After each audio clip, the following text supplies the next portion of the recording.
the time it took to get both of these freaking nuts off of here. You know, if I just put my tools away, like my dad always said, I could probably get every job I do out here done about 10 times quicker.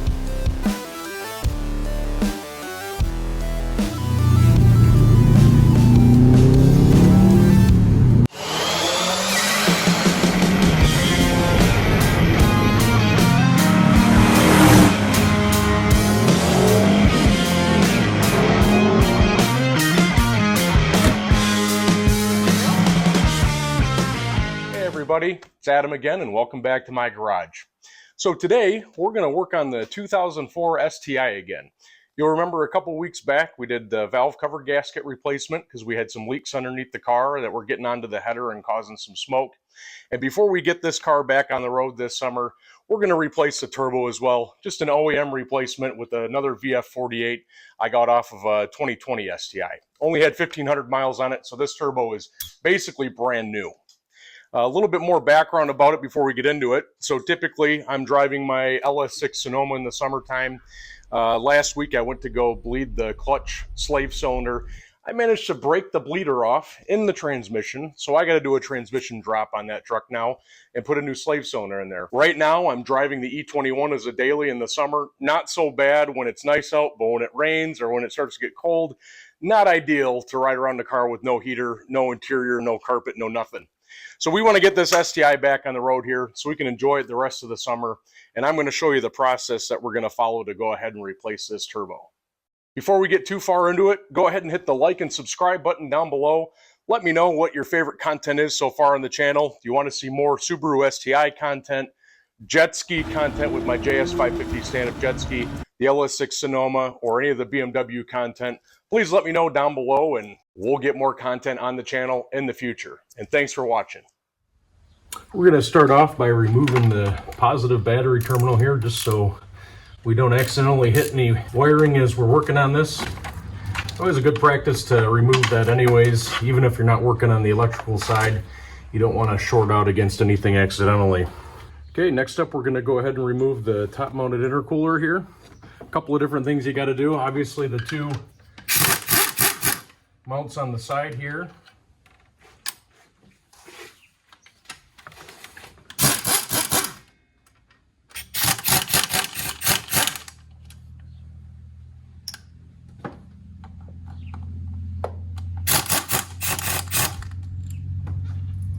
Go ahead and unscrew it from the throttle body connection here on the outlet of the intercooler.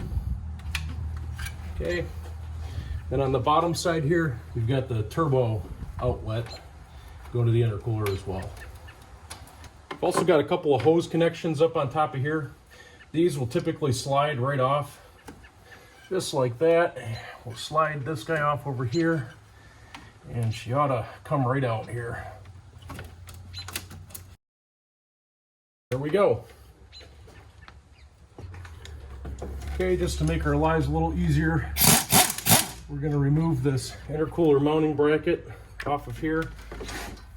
A little bit tough to get at this guy back here with the turbo inlet on there, so we're going to have to use a wrench on that one. Next up, we're going to remove this aftermarket heat shield.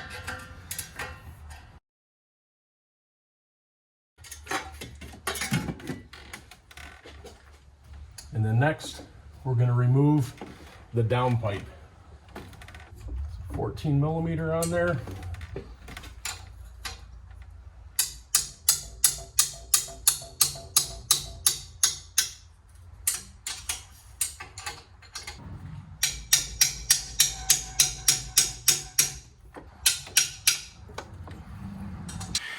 So we've got two bolts seized up on the back of the turbo here on the downpipe.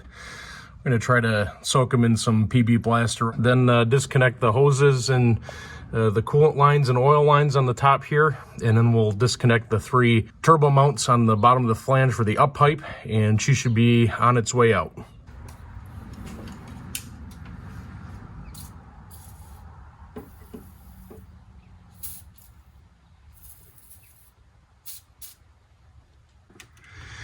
So with a little PB Blaster and some elbow grease, We got the downpipe disconnected there.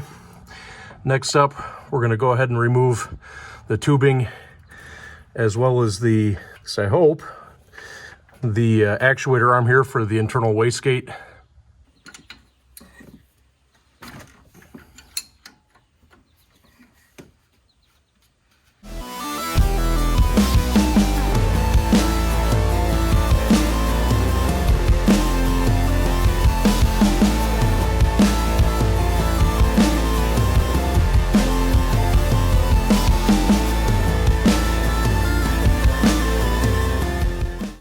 And when I pulled that coolant line up off the top here, just wanted to puke coolant out all over back upstream here.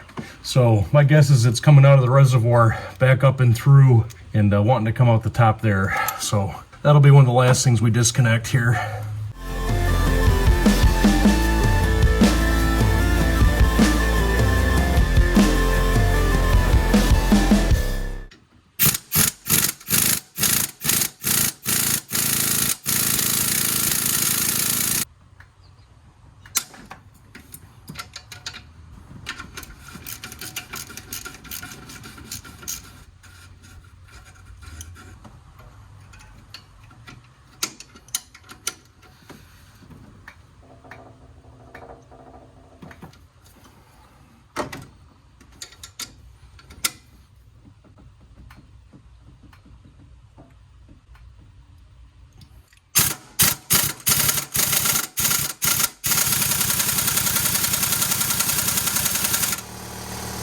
So the last two nuts on here, this guy right down here, there's one on the back side, are being really stubborn.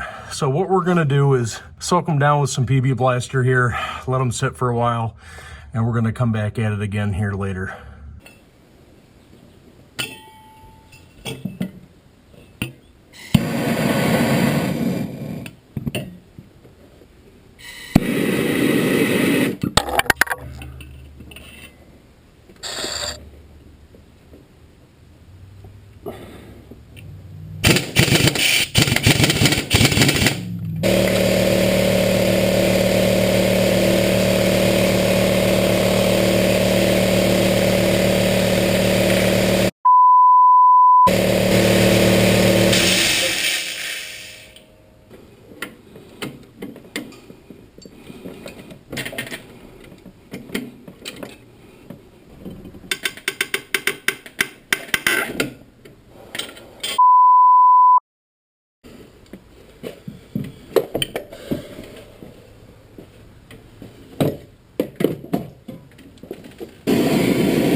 We're going to use this nice machine bit here.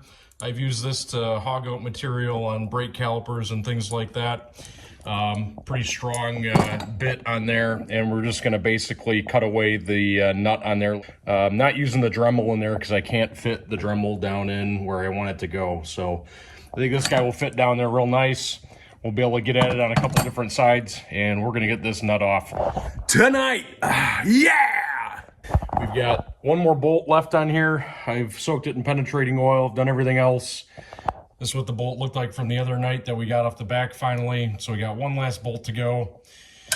Come hell or high water tonight, we're going to get this thing off of here. We're going to pull the turbo off, and then I'm going to celebrate this weekend. This has been a long road here. It's been kind of crazy. So we're going to just keep on chipping away at it.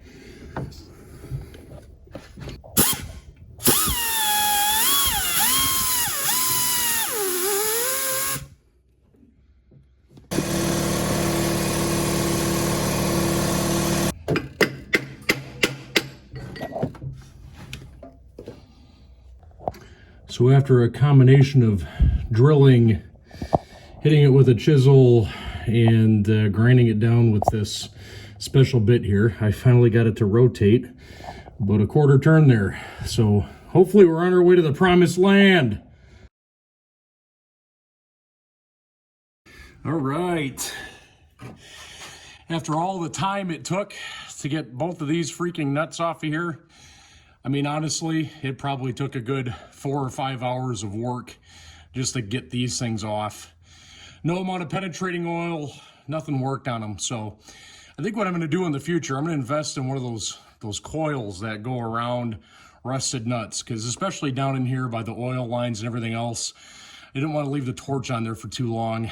But I think I'm going to look at getting some of those coils for some future work. But overall, it's great. Turbo's loose now, finally. So we're going to work on getting the oil line disconnected, and we're going to get this old turbo out of the car here tonight.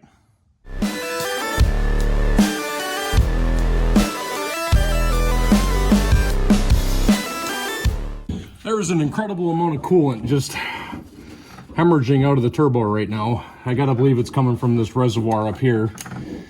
I don't know if I should have drained all the coolant or not before I did this, but we're already so far into it, we might as well just take it off.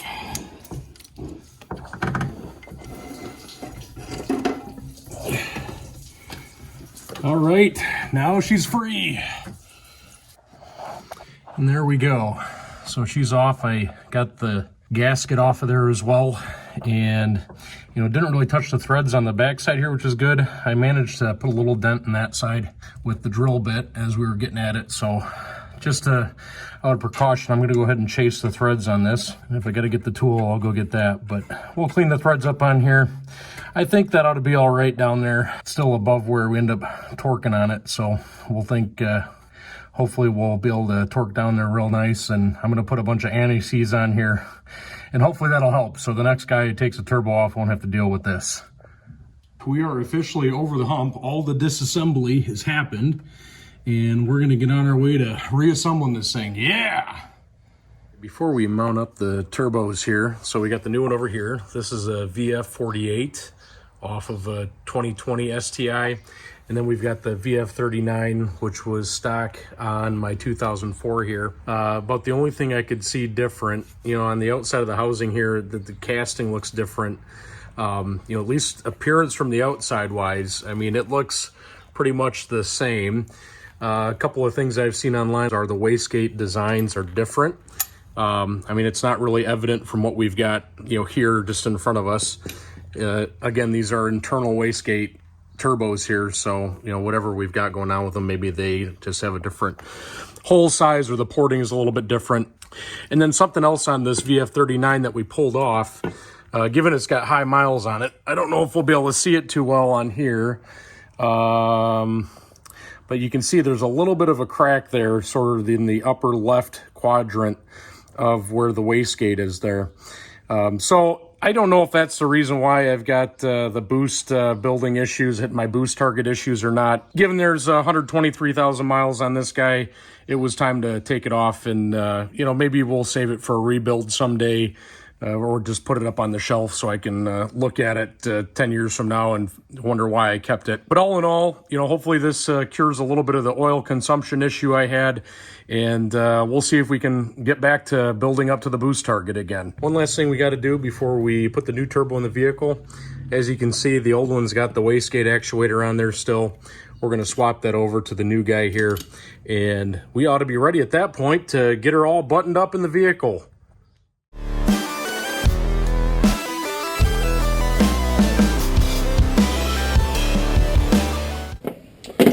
Here we go. So we got these 3 bolts out here, and there's a little C-clip that goes down over on the actuator arm itself over here, and we are ready to put it on the next turbo.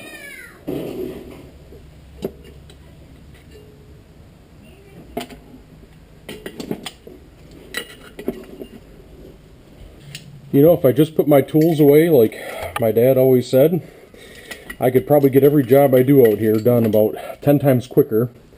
But since I like to make things as challenging as possible, I never put my tools away till after I'm done working on a project. So I'll put them away after this. By the way, I looked at the wastegate on the VF VF39 turbo, the original one. I could not see anything different inside here other than the crack. So I'm going to get a close-up picture of that crack, and I'll show you exactly what it looks like on the other one. Honestly, I don't know if it's big enough to be concerning, but it's enough that I would think that I at least got some level of exhaust leak through there that was probably hurting building the boost.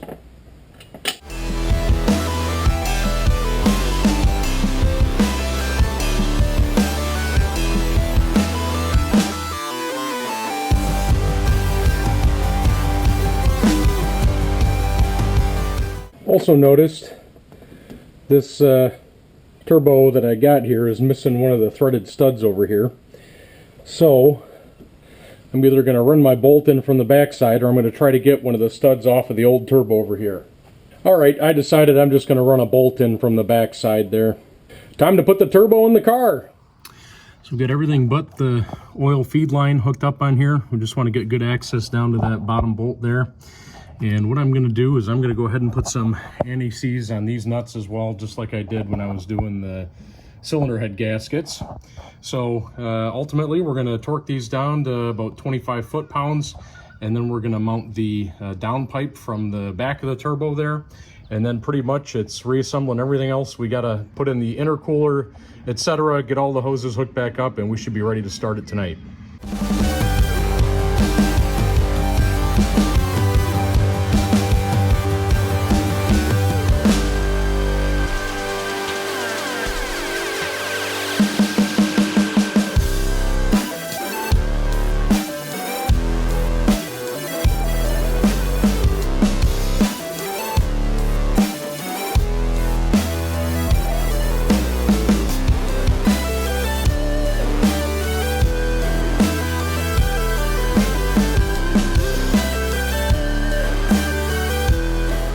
You know, every project I have a favorite nut or bolt.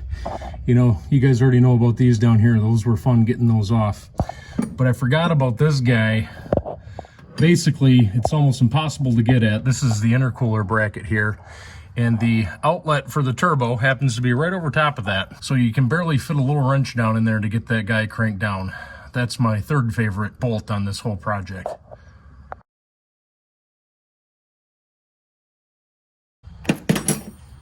You know, while I've got everyone's attention here, can someone tell me what downpipe that is on there? So it's got the separate wastegate output port there, and then it's got the regular 3-inch downpipe. Looks like it's also got a wideband O2 sensor bung on the top. I don't know. I know I've got a Cobb heat shield here, but if someone recognizes this downpipe, go ahead and leave a comment below. Let me know what that is, what brand.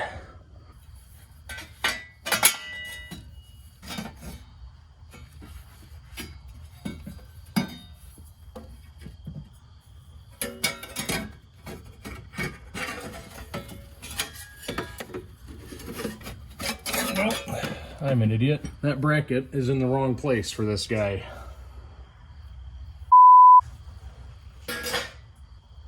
Of course, I say I'm an idiot.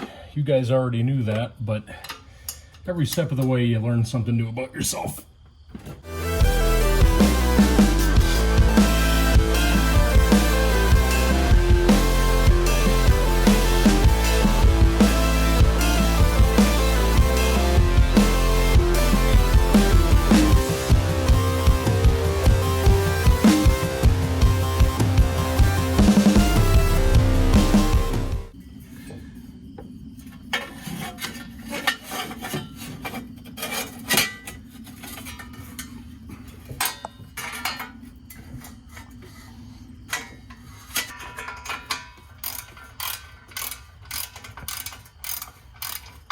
I can't get that bracket off of there right now, so I'm just gonna bend it back a little bit. We'll let her vibrate a little bit in here. Eventually we'll fix that someday, but I want to get her started tonight, get some coolant through it, get it back on the road here. We'll hear how it sounds here, but don't really want to leave that heat shield off of there. You've got the intercooler mounted up on top of here. If that turbo is just radiating heat, probably not a good thing for heating up on top of the engine here with the intercooler. Okay, the last couple of steps here, we're gonna go ahead and mount up the intercooler and get the hoses reattached.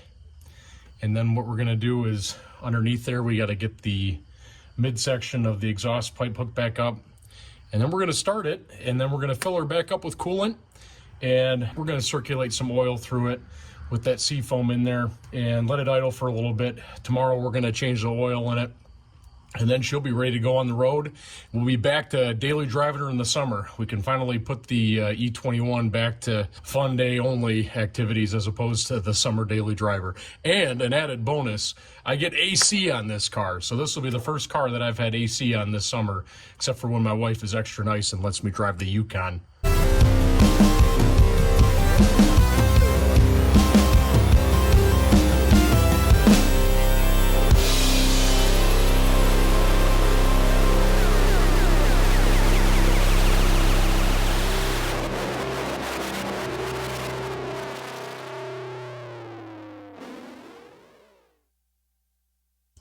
It's a good thing the only 2 bolts that I put into this guy were for the intercooler mount up. So glad I didn't lose those bolts. I could lose everything else working on this car, but I don't want to lose these.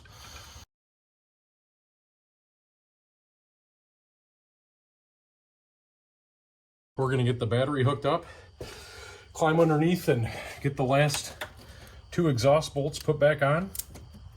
And then we're going to start this up and fill her back up with coolant. Our last 2 nuts of the project are complete. And everything else up underneath here is buttoned up. We got all the tools removed. I got both caps removed here. So the last time I did the coolant on this was when I did the timing belt up front. Basically what I did is I filled it up over here, let coolant and everything cycle through, and effectively filled up the system through the top here. Basically sealed everything up once it was all circulating through, and that was it. So we're gonna go ahead and fill the coolant up on this, let it idle for a little while, and then tomorrow we're gonna change the oil and take it for a test drive.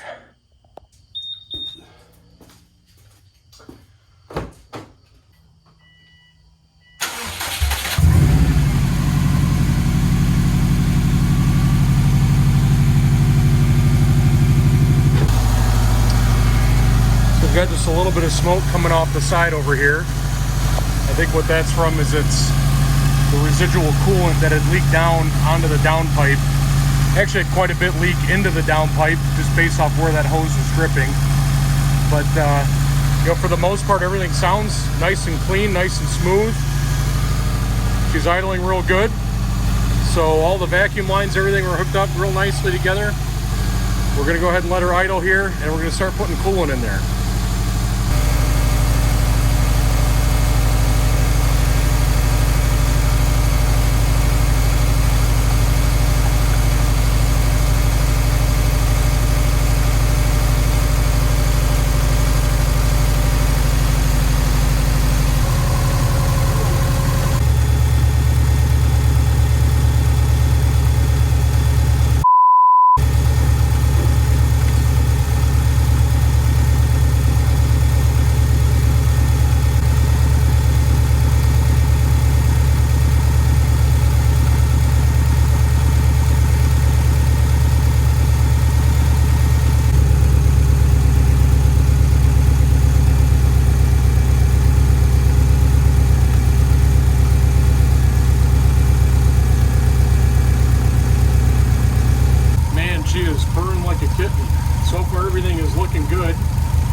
have heated up there, so that's good. I know I've got some hot coolant going through those. It's coming back to the radiator. Top hose here going in. It's also hot. Fans have not kicked on yet. Temperature is still down about a third of the way up. We're going to let it warm up all the way here till the fans kick on. We'll watch the coolant, make sure everything else looks good. We don't have any air bubbles in the system. And then we're going to go ahead and shut it down for the night. We've got just a little coolant leak here up on top of the turbo coolant hose. It's leaking out right underneath there. So I don't know if I'm going to have to get a new hose or just need to reseat that guy in there. But other than that, I don't see anything else leaking underneath here. I think that's still just all the residual coolant kind of burning off on the downpipe. The two good news things is that we don't have any oil smell underneath here, so not leaking any oil currently at least. And I don't smell any exhaust up underneath here either, so that means we got a good seal with our turbo gaskets here. And what I'm going to do is remove that ring tomorrow and actually put a hose clamp around there that you can screw down. It's just not gripping it tight enough here. It's able to move back and forth, and she wants to leak whenever it moves back and forth. So that'll be something we'll have to work on tomorrow when she cools down. We'll get that taken care of, and then we're going to take her on the road. Let me explain the logic behind how we filled the coolant up on this. And the reservoir was almost empty basically when we filled it up. So what I did, you probably caught it, but it moved kind of quickly here. So I started up the car with both of the radiator caps off. So you got this reservoir up on top of here that feeds the turbo, and you've got the main radiator cap down here. So started the car up and was filling it up through the highest point over here. And basically it was sucking the water back down through into the radiator, through the water pump, etc. And I watched until this guy filled up over here and started throwing coolant out there. So as soon as that happened, screwed that top on there, came back to this over here, topped this guy off, let it heat up all the way to where the thermostat was open and pumping coolant through. Watch this guy over here to make sure it's not going down. If it is, keep on topping it off. Top it off till it stops, then put the cap on there. And then what I did is I put the rest of the coolant inside of here. Still probably have about a half a quart left inside of the tank over there. Didn't fully drain the cooling system, and we only had to put 1 gallon of premium peak original equipment technology Asian vehicles blue antifreeze plus coolant 50/50 pre-diluted. Do not add water.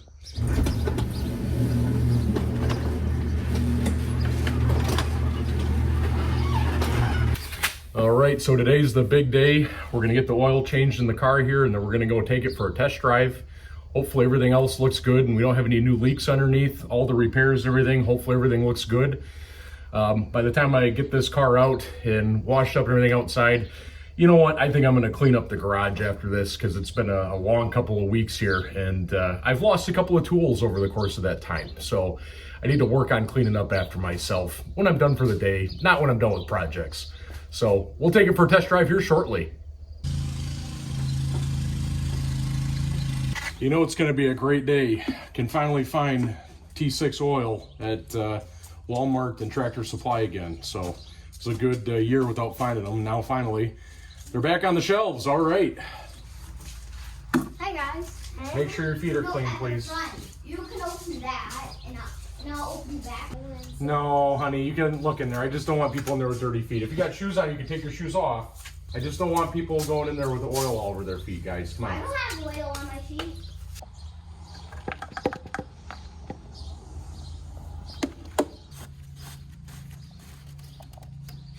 All right, that is a wrap on this project.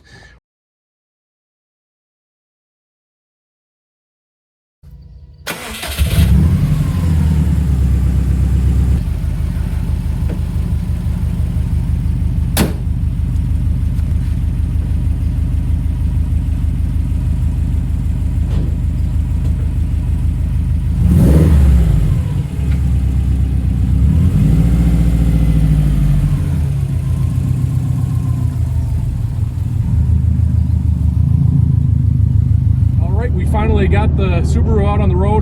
Got my driving shirt on today, so we're gonna take her for a good test drive here. I've got Abraham and Quincy with me in the back. They're gonna ride along with us as we go get a car wash here. So we've got to do the obligatory first car wash of the year after we got her repaired. Hopefully we don't have any new leaks or smoke under the hood when we get back. I have a feeling I had a bunch of oil pooled up in PB Blaster from when we were working on those nuts under the turbo. So who knows? Hopefully all that stuff's burned off by the time we get home. But I left the skid plate off underneath so we can watch for any leaks when the car's sitting there. And we'll keep an eye on that over the next week or so. And hopefully everything is sealed up real good.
that, so that's a good sign.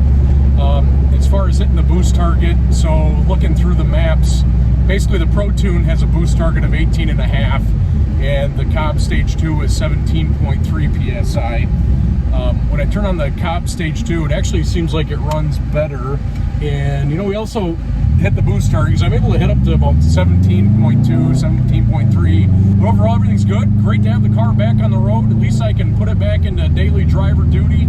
We will be in good shape for the summer. I'm glad to have it back on the road. Thanks everyone for watching again. And if you like the content, go ahead and hit subscribe down below there. As well as feel free to watch the videos on my E36, the E21, as well as the LS6 Sonoma and the Subaru. Great to have this car back on the road now.